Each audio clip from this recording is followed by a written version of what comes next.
সব থেকে সুন্দর সম্পর্কগুলোর মধ্যে হচ্ছে একটা বন্ধুত্ব। আর এই হচ্ছে আমার ল্যাংটা কালের বন্ধু।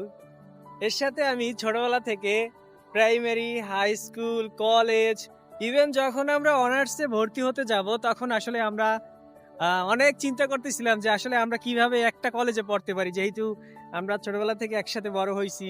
আমরা চাইতাম না যে দুইজনে আলাদা হয়ে যাই। তারপরে কি করলাম, যে আমরা এমন একটা কলেজ চুজ করলাম যে এইটাই আসলে দোনোজনের আসার সম্ভাবনা আছে এবং একই সাবজেক্ট আমরা পছন্দ করছি। যাই হোক, আমরা একই সাবজেক্ট পাই নাই, আলাদা আলাদা পাইলেও আমরা একই কলেজে পড়ছি।